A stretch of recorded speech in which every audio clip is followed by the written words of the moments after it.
Welcome to the Reciprocity Podcast with AG.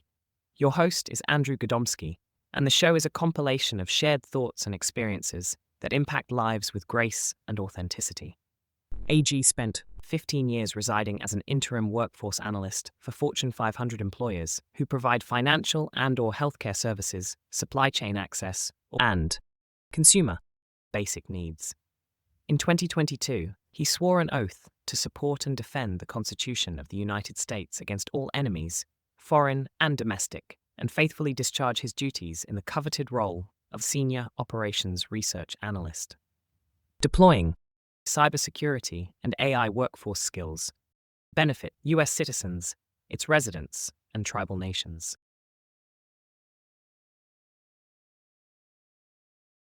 Hi, everybody. This is Andrew Gadomski, and welcome to the Reciprocity with AG podcast. It's my pleasure to have today Admiral Annie Andrews on the show. Annie and I have known each other for the better part of over a dozen years and met in DC years ago. And it's really fortunate that we've been able to stay connected with LinkedIn and over the years. And Annie, welcome to the show. Thanks so much for being here. Thank you, Andrew. It's certainly great to stay connected over those many years because as in the military and even when we become civilians, we're still connected in so many ways because of how we served. Yeah, I think what's interesting about our connection is obviously my brief time in the U.S. government, but ultimately I think people are here to learn about you. And I think that your career and your experiences really fall in line with the idea of the Reciprocity with AG podcast, where service is really about not only the giving, but also the getting and then taking that get and giving it back, right, to somebody else. And so why don't we start off with just a brief exposition, just tell the audience a little bit about yourself. It's an open forum, so whatever you want to say, go ahead and say it.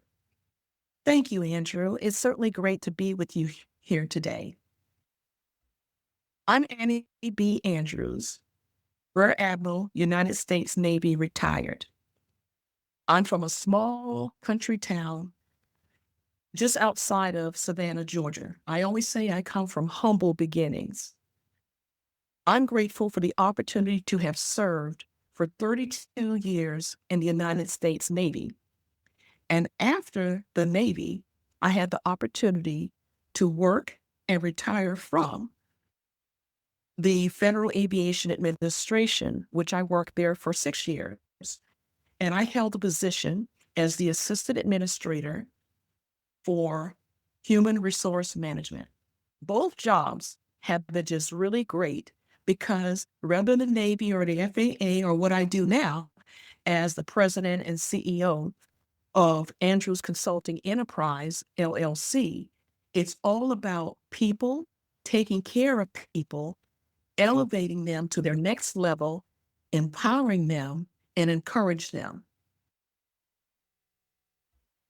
So now that I've retired and moved back, I'm a Navy girl in an Army town. And believe me, they remind me of that, especially during the Army-Navy game. I was about to say. Yes, that's phenomenal. Matter of fact, I invite a few of my Army friends over and we just have a great time just reminiscing. We're friends for life, but for those time period, that hour that the game is going, then we have our differences, but it's all fun. I wonder how much of the private sector understands how that happens across government in regards to the Army-Navy football game. I recall in my agency of the Department of Homeland Security, we're 41% veteran. It's a very nice number. And let me tell you, come the fall, and as that game approached, you'd have a Zoom call, and then people would start to say, just like a sailor, because the other person was from Army, and it was back and forth and a little bit of ribbing, and then, of course, the game would happen, and there would be the celebration and then the denial and then it would cool down. I imagine that was your experience as well.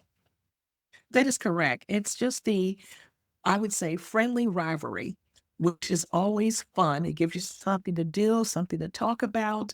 You get connected back, because sometimes it's just maybe that once a year when we may be able to get together for that time. But it's always been just wonderful and great around junior personnel, around senior personnel. And as you said, along with a lot of the retirees that enjoy it too. Then on our side, we have the Marine Corps, and then the Air Force says, hey, I'll join you because at least I'm wearing blue. Of course, we're all smaller services than the Army. So I think we have lots of friends on our side during that time. Yeah. Anything else you want to add beyond beyond Savannah, Georgia and the Army Navy game? Oh, I'll say, first of all, I've just had a tremendous career in the military. I was really just very fortunate to have some of the jobs that I did. I'll mention those leadership jobs in particular. I guess my first leadership job was certainly as a young lieutenant. And this is when I was OIC, which is officer in charge of the Subic Bay, Philippines. And at that time, before I went to the Philippines, I was stationed in Iceland. So just think about that. I'm in Iceland, just really neat, just really great. And one day I got the call from what is our detailer, and these are the people that give us the different assignment, and said, you're going to the Philippines. So I went from one place to the next, and it was just amazing. The trip, and of course, the difference of the culture. So in the Philippines, once I arrived there, then about 2 or 3 weeks later, they announced that the base is going to be closed. And just imagine a base that has been there for about a century of great things and great pride of the people. So my job was the OIC of PSD. PSD stood for Personnel Support and Detachment. Personnel Support Detachment. I thought it stood for pressure, stress, and depression, because so many people were going through that, especially when they know they was going to close up this big base. So my job at the time was making sure that I got all personnel out, them and their families, and I was on the last plane out when we closed the base in the Philippines. After the Philippines, of course, I had several tours. So I'll just talk about my leadership tour. So that was a big leadership tour for me as a junior officer. Another leadership tour was that was as an O3. So in my O4, I was in charge of Boston Military Interest Processing Station, known as the Boston MEPS, and located, of course, in Boston, Massachusetts. So this was the opportunity for me the job was ensuring that the new recruits that would come in would do their physicals, go through their testing program, and do all the things that they need before they joined the military.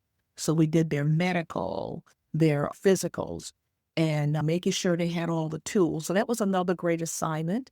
And I'll tell you what I remember about it. When people ask me, what do you think about the military? What's your favorite place? I never can name the place, but I can always remember the people or the circumstance or all the great things that occurred either in the environment. So for me, Boston was quite interesting because of the big northeasterner, they call it, which was those snowstorm that will bury your car. So from there, another great assignment, I went to the Pentagon and I worked at the Joint Staff for the Joint Chief of Staff.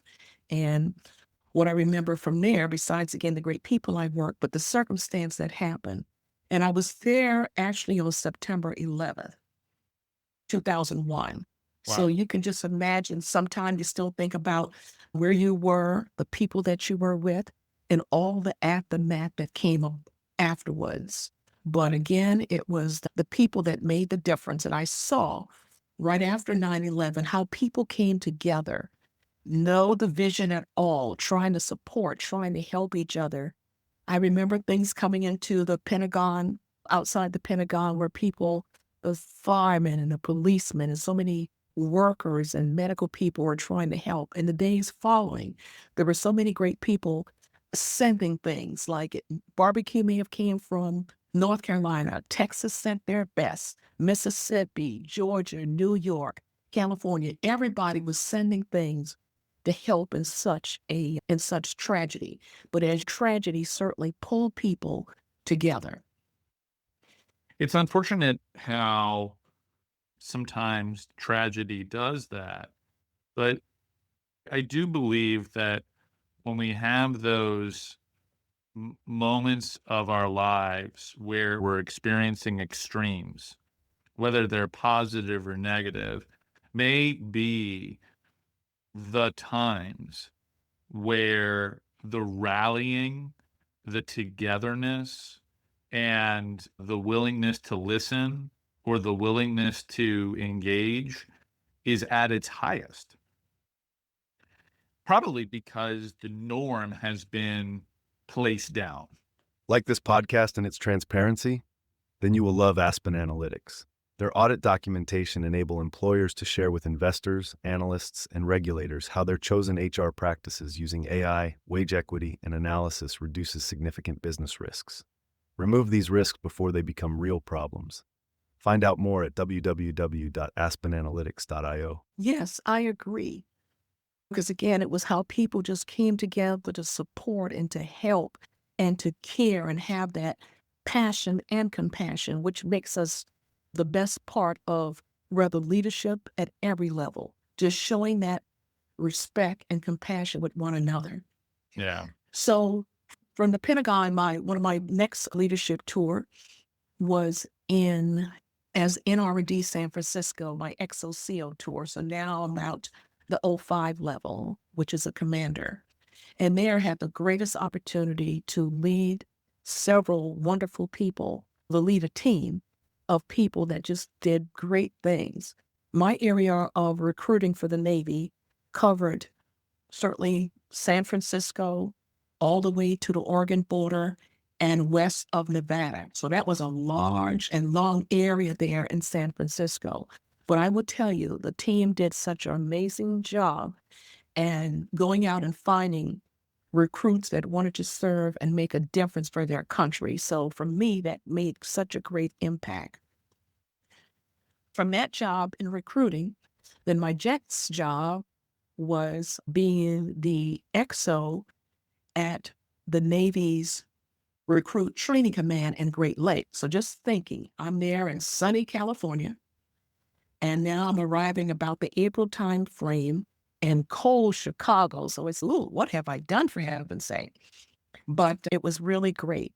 So in that capacity, I was able to move up from XO to CO to be the commander of the Navy's only boot camp, as we call it. And there, I will tell you, it was the most challenging, but the most exciting experience to see young people come in, rather 18 years old, 17 years old, you can come in with the parent's signature, that coming into the military, designed to serve from all across the country, not knowing each other, but coming together to make that effective team, wanting to be something much bigger than themselves. Sometimes they were first time those that were serving in the military, and others of those were maybe the third or generation serving, but all came for a purpose to do something and to become a part of something much bigger than they've ever known before. And I can think of so many stories of people coming in. And what was really neat about it is that at the end, they're there for 8 weeks through training. And at the end of the 8 weeks, and before graduation, you invite the parents to come. And I've had a number of parents that would say, wow, you did more for my kid, or young people, of course, in 8 weeks than I could do in 18 months. The secret to that was that there was no distraction.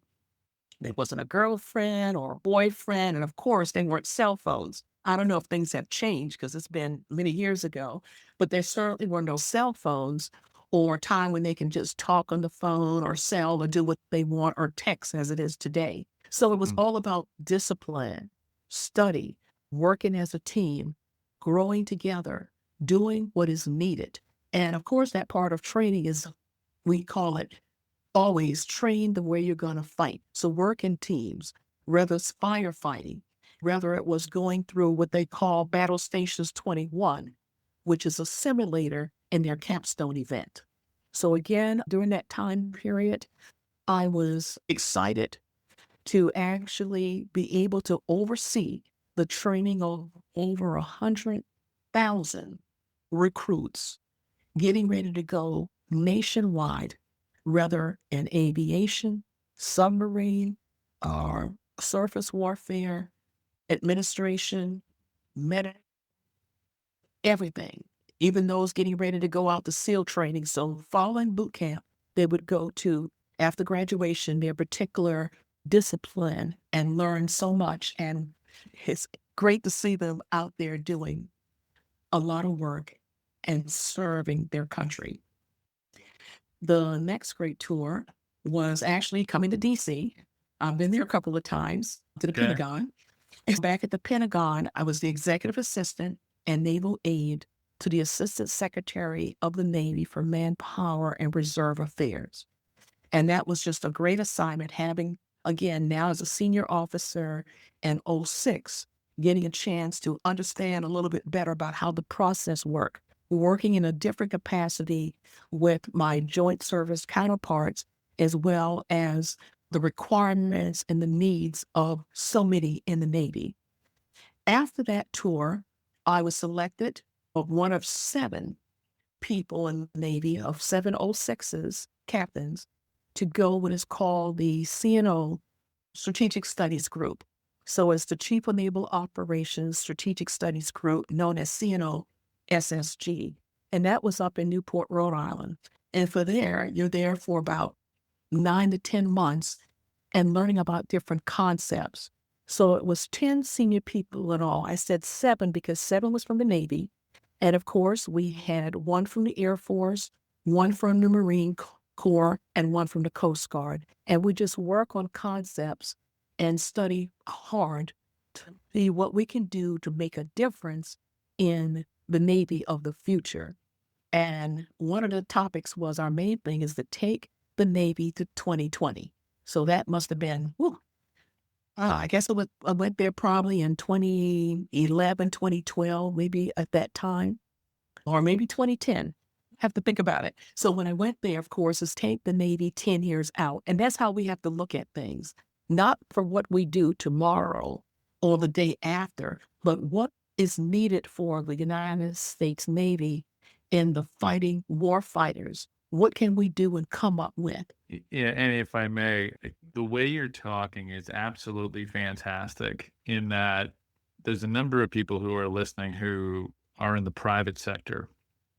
And one of the things when I was running staffing at Honeywell years ago, we did a lot of junior military officer hiring. And the managers and the leadership really struggled with trying to understand how the Army and the Navy and then the different parts of the military, how they could apply their skills to the private sector because the language itself is so different from the private sector.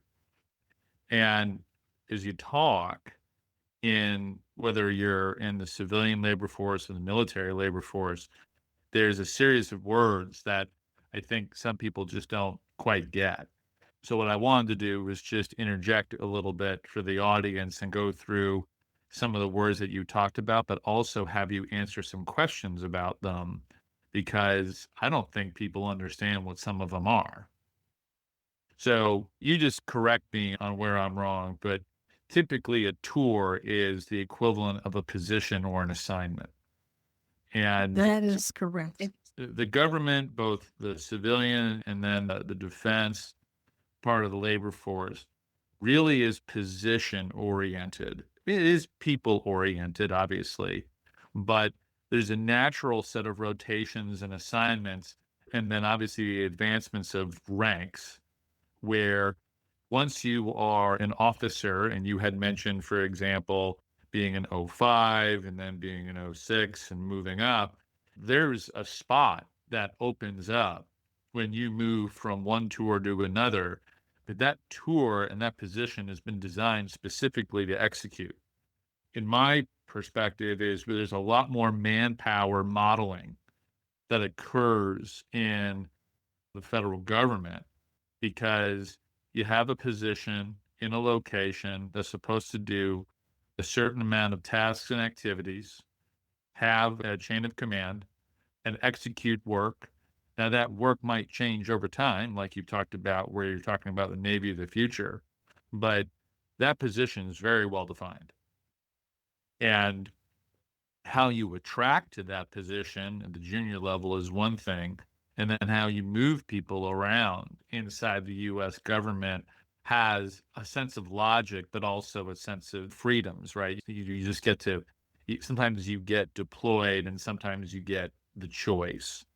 But I think there was, you said CNO, that's short for Chief Naval Operations, the concept of manpower.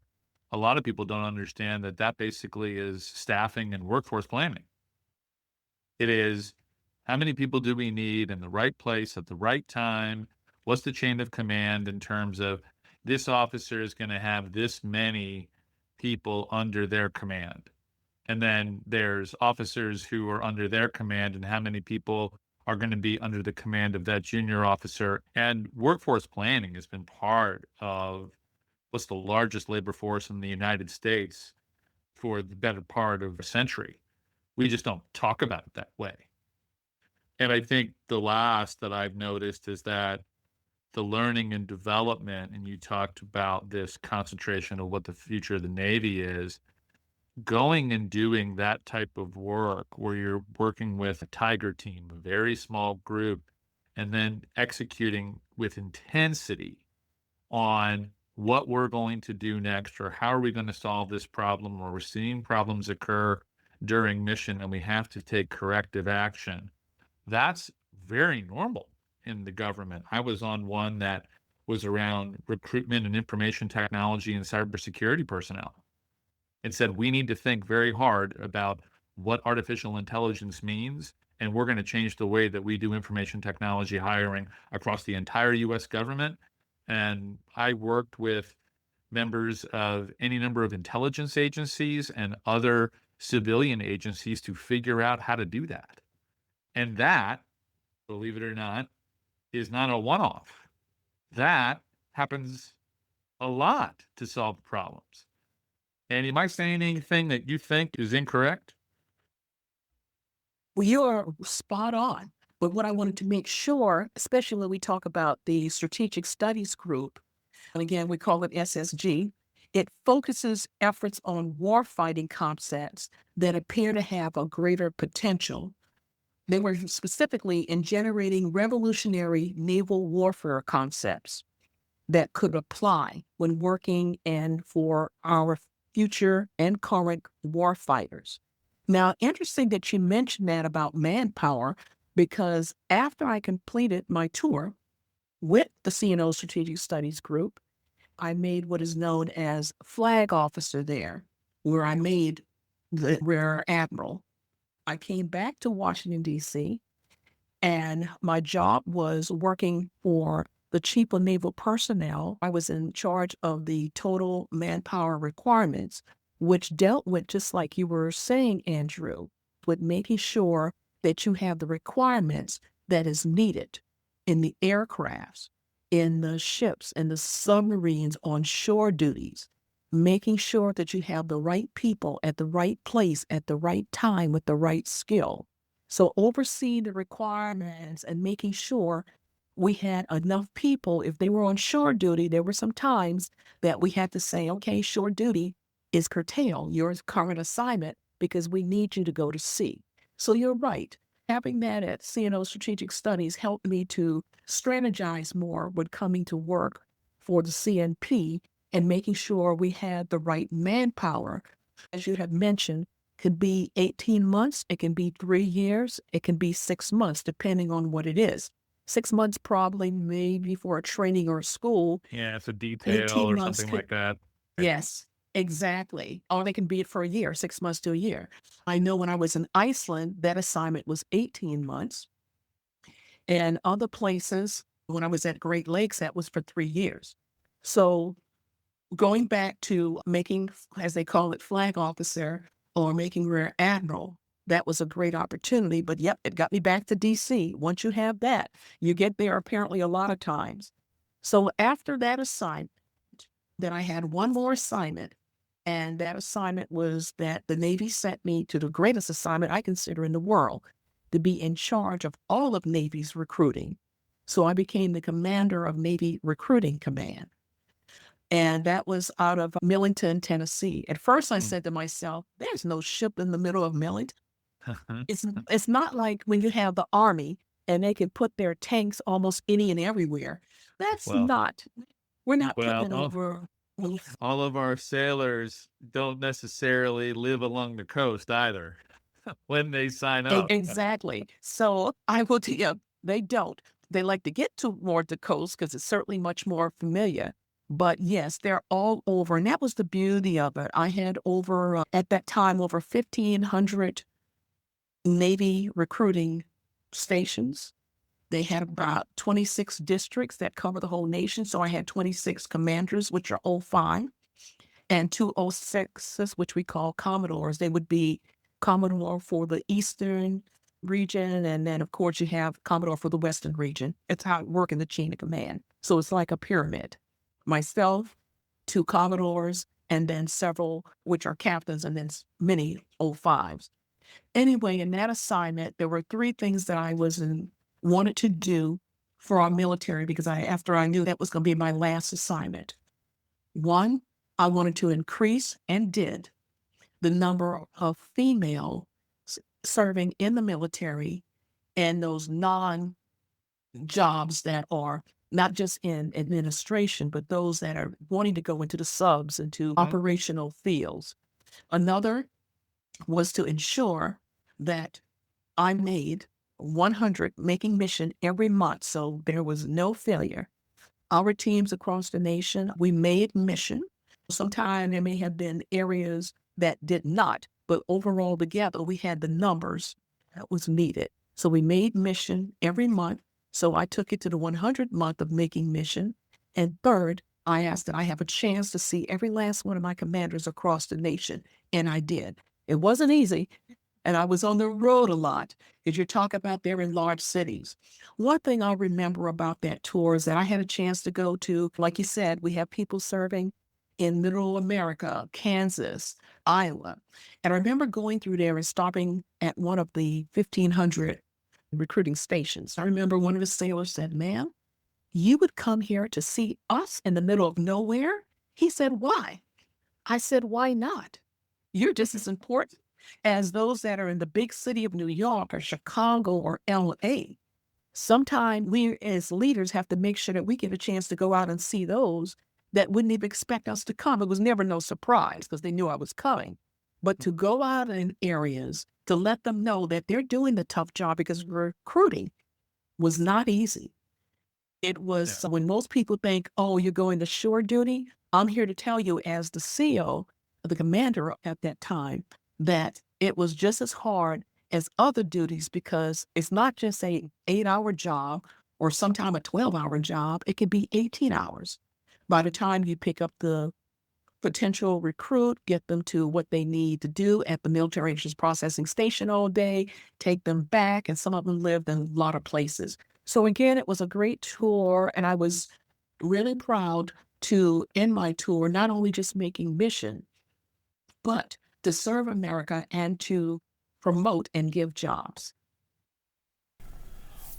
We're going to take a quick break, and we'll be back with Rear Admiral retired Annie B. Andrews and continue talking about her career and her points of view on leadership and how she recruited and led the recruitment for one of the largest workforces in the world in part 2 of this episode.